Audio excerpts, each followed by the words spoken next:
What we have seen since the beginning of the year is a descent into tyranny and a brazen abuse of power.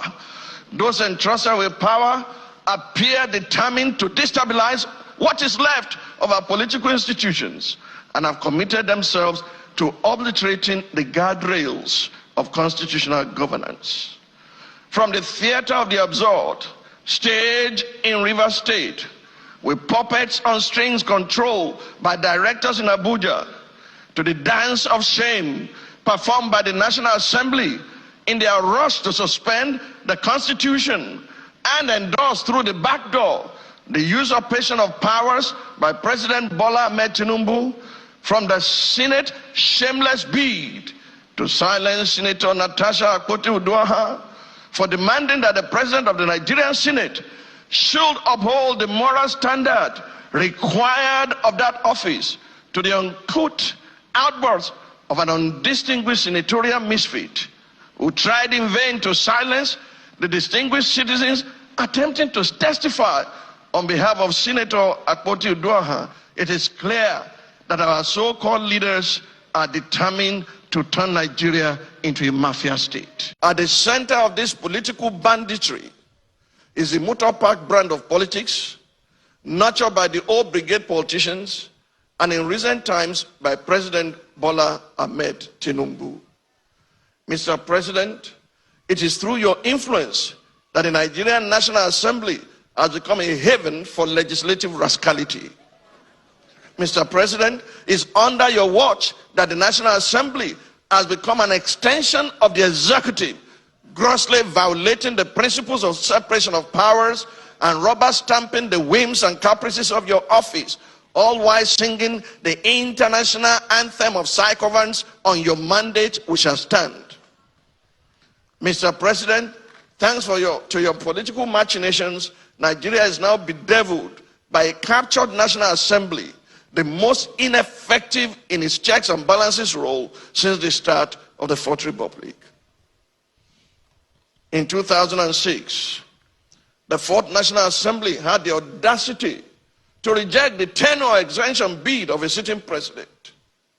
In 2010, the Sixth National Assembly summoned the courage to stand against the power hijacking cabal and restore Nigeria to the path of constitutionality by invoking the doctrine of necessity. In 2011, the House of Representatives of the Seventh National Assembly had the courage to elect its leaders, as did the Senate of the Eighth National Assembly in 2015, defying executive interference.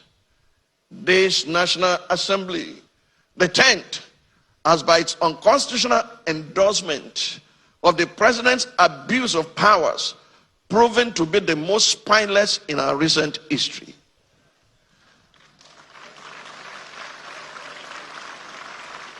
Through its actions and inactions, the National Assembly has in effect become the 48th member of the President's cabinet. While a cabinet minister by the name of Wike, is it Wike or Wike or Wakeep?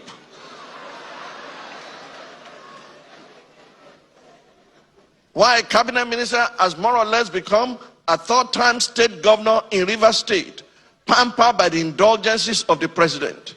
Recent events have made it clear to Nigerians that had this assembly been in place in 2006, when the third-term agenda was proposed, our democracy would have since morphed into one of Africa's lamentable tales of sit-tight dictatorship.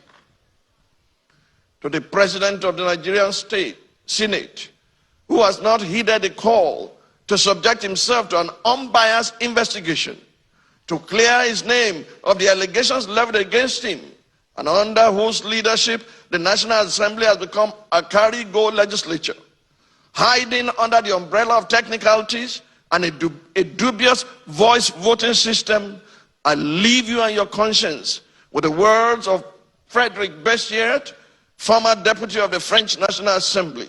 He said, and I quote, "When plunder becomes a way of life for a group of men in a society, over the course of time, they create for themselves a legal system that authorizes it and a moral code that glorifies it.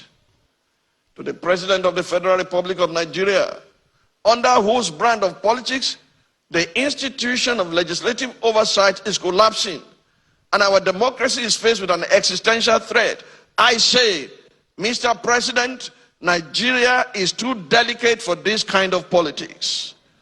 If this state capture was what you meant by a Milokan, it is an anticlimax that can only be counterproductive at the end. I urge you, Mr. President, to think deeply and reflect on these words. No man is wise enough, nor good enough to be trusted with unlimited power. Mr. President, please stop playing God.